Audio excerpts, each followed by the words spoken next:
The world watched as the leaders of the United States and Russia met on the stark, unforgiving terrain of Alaska.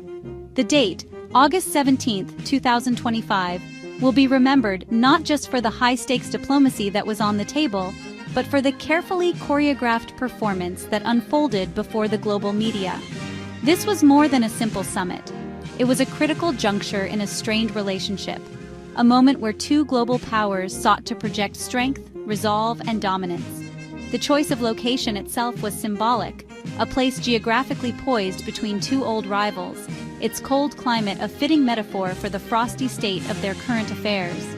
Every handshake, every glance, and every spoken word was scrutinized for deeper meaning. To truly understand what happened in Alaska, we must first grasp the concept of an optics war. This isn't a conflict fought with soldiers or weapons, but with images, symbols, and narratives. It is the deliberate art of managing public perception to make one side look strong, confident, and in control, while making the opponent appear weak, uncertain, or defensive. In simple terms, it's about winning the argument in the court of public opinion before the real negotiations even begin. Every detail is a potential weapon: the choice of clothing, the way leaders sit, who speaks first, and the backdrop against which they are framed. It is a battle for hearts and minds, waged on television screens and social media feeds.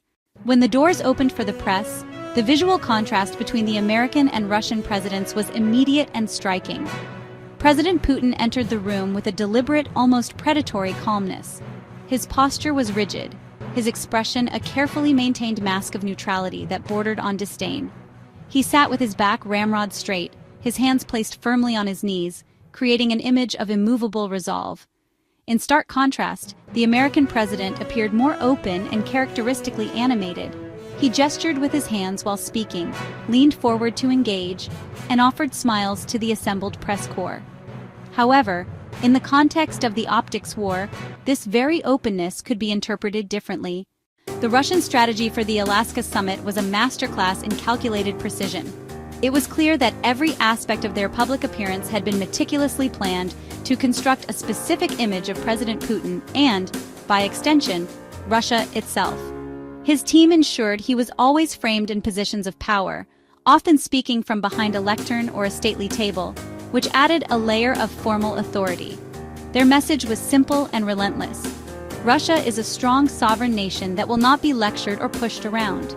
The American strategy, in contrast, appeared to be built on a foundation of candidness and transparency. Their leader's style was to engage directly, to show a willingness to listen, and to frame the talks as a difficult but necessary dialogue. This approach is honestly deeply rooted in the values of democratic accountability, where leaders are expected to explain their actions to the public. In the immediate aftermath of the Alaska summit, the consensus in much of the global media was that Vladimir Putin had won the optics war. The images that circulated most widely were of his steely gaze, his rigid posture, and his unyielding demeanor. Russian state television triumphantly broadcast these images, portraying the summit as a moment where their president stood firm and forced the world to listen. This perceived victory in the media narrative matters immensely on a global scale. For countries looking to balance their relationships between Washington and Moscow, the image of a resolute Putin can be influential. It bolsters Russia's standing among nations that are skeptical of U.S. foreign policy, reinforcing the idea of a multipolar world where America is no longer the only major player on the stage. However, it is crucial to ask a deeper question. Does winning the battle of images equate to winning in reality? The substance of the talks behind the closed doors remains largely secret. A successful photo opportunity does not guarantee concessions on arms control, nor does it resolve simmering conflicts or lift economic sanctions. The long-term success of the summit will be measured not by the press clippings from August 2025, but by the tangible policy outcomes that emerge in the months and years that follow. Ultimately, the story of the Alaska summit is a cautionary tale about the power and limitations of perception. While Putin may have masterfully controlled his image to project strength, the real measure of success lies in the complex reality of international relations. An optics win can be fleeting if it is not backed by substantive progress. The true aftermath of this shocking meeting is not yet fully revealed. It will be written not in the dramatic headlines of today, but in the quiet, unfolding history of tomorrow. The world saw a performance of power in Alaska, but the real plot is far from over.